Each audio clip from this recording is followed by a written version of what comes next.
You know, this episode is going to be 100% completely different than all our episodes. And the reason we decided to do this episode is because since the compassion movement has grown so much, we get literally hundreds and hundreds of questions about the compassion movement, about why we started it, where it's going, what's happened, what's been the most, challenging times, who have we helped, like so many questions.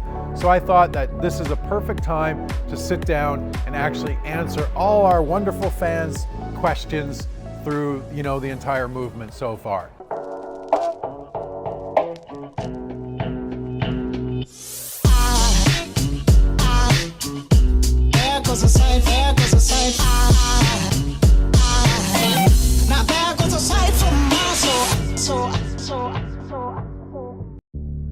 T-Block's going to help me in the back scenes of this one, and he's going to ask the questions, and I'm going to answer them, and if I can't answer the question, I'm just going to get T-Block to answer the question. One question we've been getting over and over and over again is, what compelled you to start this movement? That's a good question, because when I've been asked that question, I really had to go back and actually dig deep and see, really what inspired me to all of a sudden just one day go, wow, we're going to create a compassion movement, and we're going to change the world. And I remember sitting at my desk in my house, and I was on my computer, and I was sitting there and I was seeing children being killed and going through really bad things in other countries. And I thought to myself, we're so lucky to be born in Canada or the United States. It's like winning the lottery, that we really have to go out and make a difference and change the world and help people across the world. And so that's what really sparked that kind of thing inside me, I guess, to go out and make a difference in the world. And it wasn't just at a local level, it wasn't just at a community level, even though I knew that we had to start there, but the whole vision was really like, how do we take compassion across the world and create something that becomes a global movement? Another question that we get asked a lot is, what does compassion actually mean to you? What compassion means to me personally is that you look outside yourself and you're not thinking about yourself, but you're looking to help anybody that's suffering or that's going through pain or that needs help, and you're willing to help them in some way, shape, or form. And that's just not humanity, that's an animal too. If you see an animal suffering in any way, shape, or form, how can you help that animal? How can you make a difference in that animal's life? In the environment too. How can we have compassion for the environment? Because if we don't look to the environment, we're not going to have an environment to live on anymore. So I know in building anything, there's always challenges, and what people are really curious about is what were some of these challenges? One of the biggest challenges that actually completely surprised and shocked me, that I didn't think actually would never happen, was the fact that when we're out doing compassion, when we're out trying to help people, often they're very skeptical. They think that we're trying to do something that maybe is not right to them. We're trying to get something from them. We're trying to sell something from them. They're just very judgmental. And that's one of the biggest lessons that I've learned in building this whole thing, because I thought when we built the compassion movement, every time we tried to do good, everyone would just be accepting. So I was very naive to that, to tell you the truth. And the more we got out doing it, I started to get a little more hard skin and realize that maybe 40% of people are going to think that we're not just doing good in the world. When you see the vision for this business and you're building this thing where you're trying to get others to help people, what's your overall vision? How do you see the ramp of this business moving?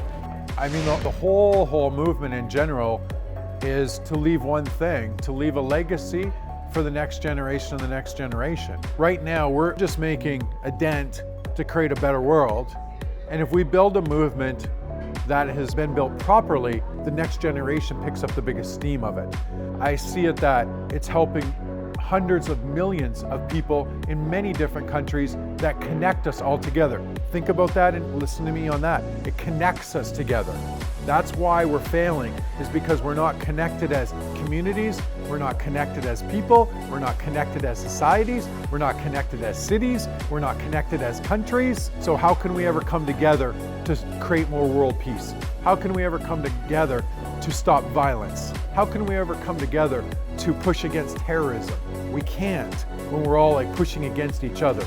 So together we have to come together, and that's where I see the movement going, and that's why we've really built so many components and things into the movement so we can affect and touch many different lives. How do we build a community where we're willing to help our next door neighbor? That's a good question, because it's like it's simplicity, but for some reason we make it so complex. Number one, go over and knock on the person's damn door.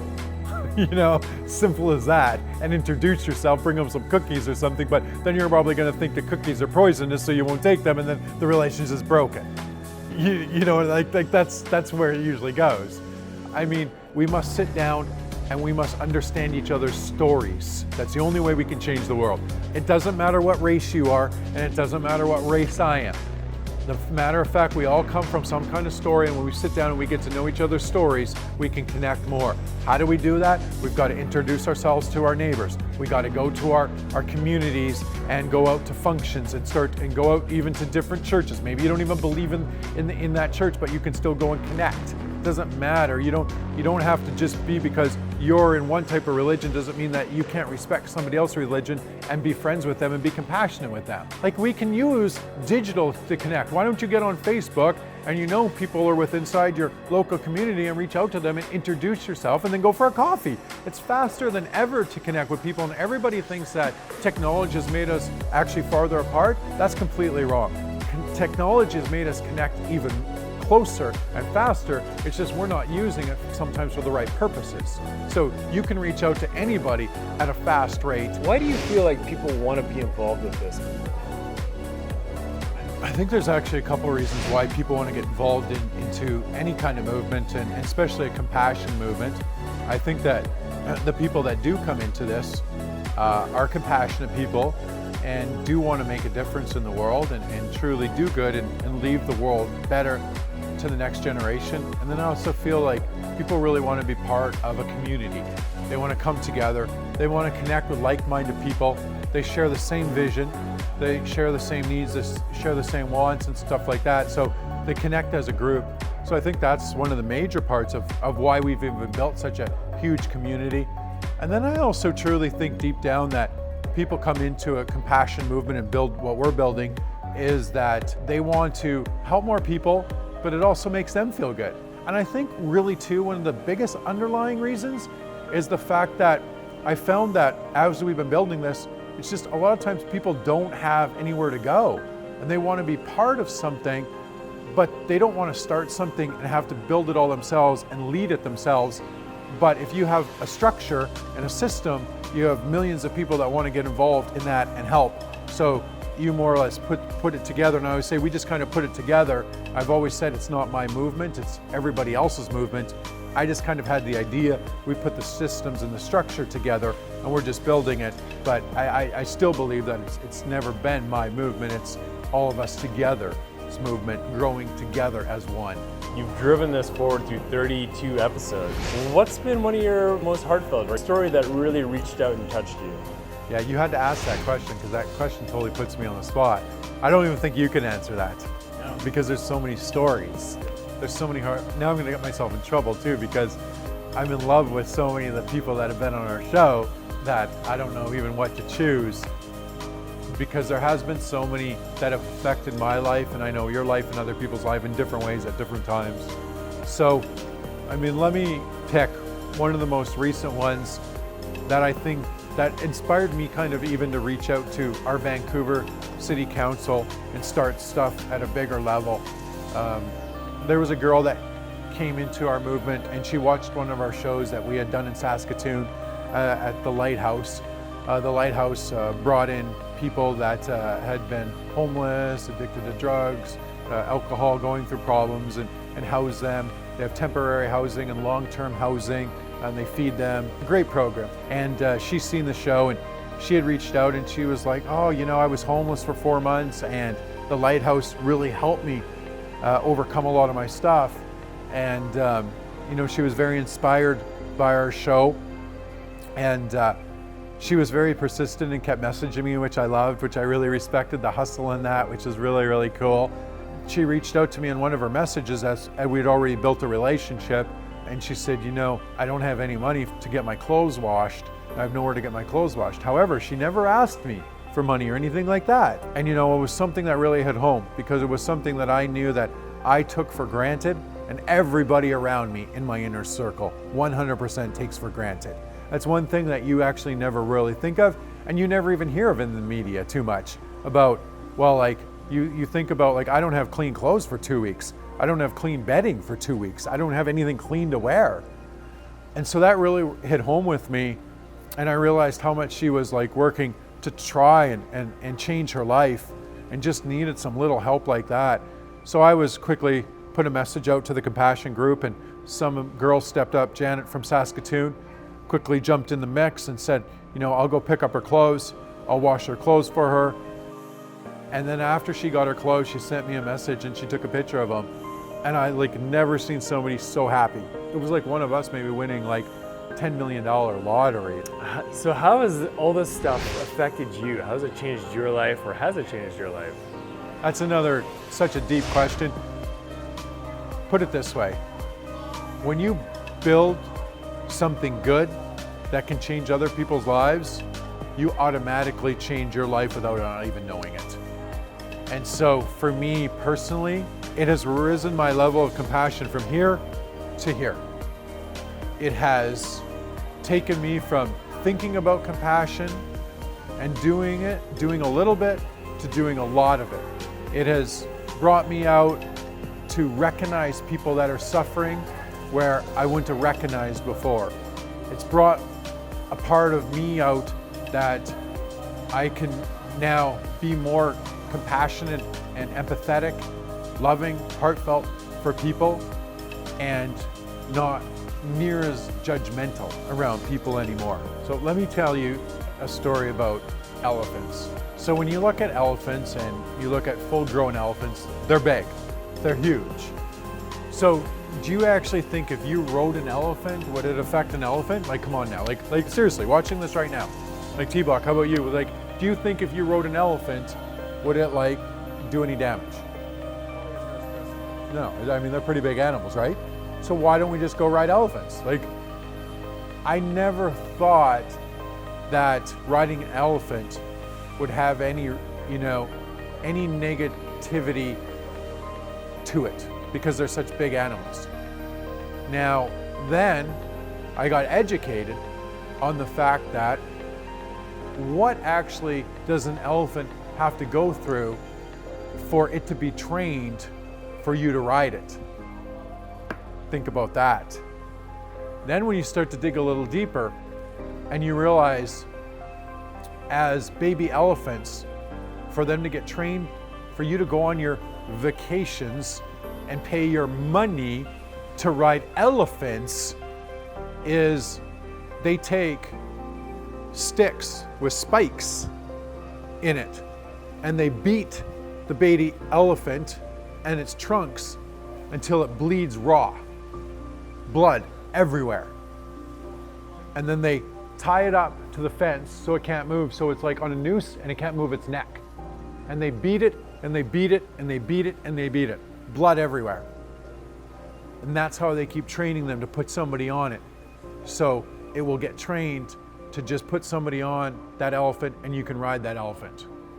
So now you answer this. If you now still go after you heard this and ride an elephant, in my books, you're the least compassionate person that I've met. Like really, like, will you ride an elephant now again? No, absolutely not. So that taught me a lot about animals and getting more educated on really what does happen with certain animals. And that's how you really like create change and more compassion, because a lot of times you don't have as much compassion is because you just don't understand like that. You know, probably a lot of people watching this has even, you know, went out and you rode elephants before, but you didn't know the backstory, what happened for them to get trained for you to actually sit on that. So Shane, what's the future look like for Actions of Compassion in this whole movement? I knew that the wider we took it, the more lives that we can affect. So we got events coming. My partner, Bonnie Jill Laughlin, is a big part of our events. She's one of the most compassionate women that I've ever met. She's also a star in LA in different areas. And with that, you know, we're gonna have 2-day events that are gonna be live streamed across the world. Here's the key, into 24 different countries. And that was the key for us, is if we can stream this into 24 different countries, our events, we can connect a stronger community to create a more compassionate world. The events will roll across the world. They'll start in Hollywood and then come back to Vancouver. And then in 2018, we have 7 or 8 different cities planned. And we'll do the same cities again. And then we'll do different countries. The events will be, you know, 2-day events. The first day will be motivational speakers that are changing the world, that are making a difference, that are doing something really good in the world. And the second day will be compassion training. How can we come together as a group and spread more compassion and learn together? And one of the cool things about the whole concept is I wanted to put on the biggest caliber events, but not charge anybody for these events. And that was a big thing. So it's not an easy thing to do all the time, but you had to do so many acts of compassion to earn your ticket to the events. I also wanted to make sure that we live streamed it into all the other countries. So if you couldn't make the event, you could still be at home and still be part of our community and be a big, you know, make a big difference. And that's how we can change the world. So it doesn't matter if you're at the event with us, or it doesn't matter, you know, if you're at home, you're still part of the community. You're an empowering messenger, what we call our community, and we're all together in this. And we got a compassion clothing line launching, which is very exciting. We have a compassion book series, Compassion Acts from the Heart launching. That's another exciting thing. We have compassion training launching as well too. And we have programs that we've set up that the whole community is going to do to create more compassion in their communities. So that's a few of the things that we have rolling out right now. So it's exciting, and there's a lot of more things happening. So obviously you can tell there's a lot of work behind the scenes for us to create all this. But the bottom line is this: we're just very blessed, blessed to have the support of most of the world to make this happen.